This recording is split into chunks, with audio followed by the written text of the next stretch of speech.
coat from the dead. One evening, a man called James was on the road from Oxford to London.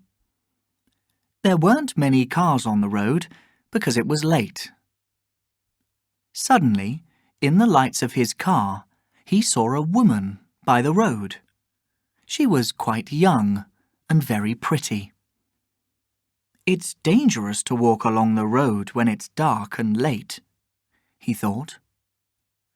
He stopped, opened the window, and asked the young woman, "Where are you going? It's dangerous to stand here at night. Perhaps I can take you to London with me." The young woman didn't answer, but she opened the door of the car and got in.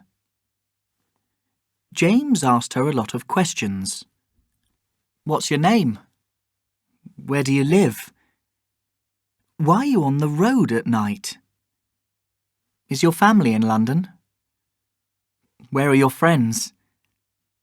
Have you got any money? Are you hungry?" The young woman sat next to James, but she said nothing. Not one word. She only looked at the road. Soon, James stopped asking questions, and they drove along without talking. Coming into London, there were more cars, and James had to drive more slowly.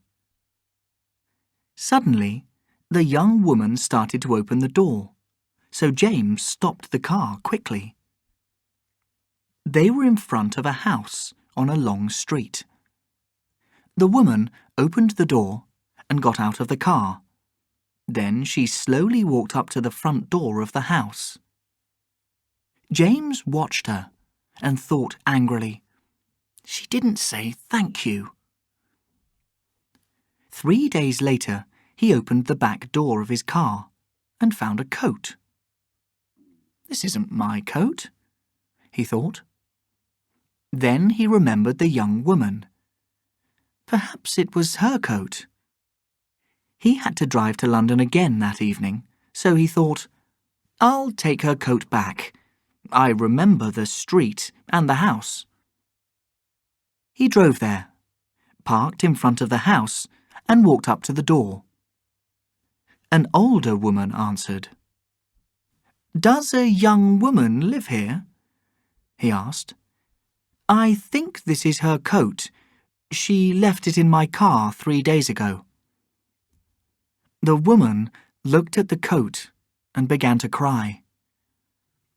"That was my daughter's coat." "Here, please give it back to her then," James said. "I can't," the woman said. "She's dead." "Dead?" said James. "Yes, she died 5 years ago." "5 years ago?" James asked quietly. "Yes, on the road between Oxford and London, in an accident," the woman said.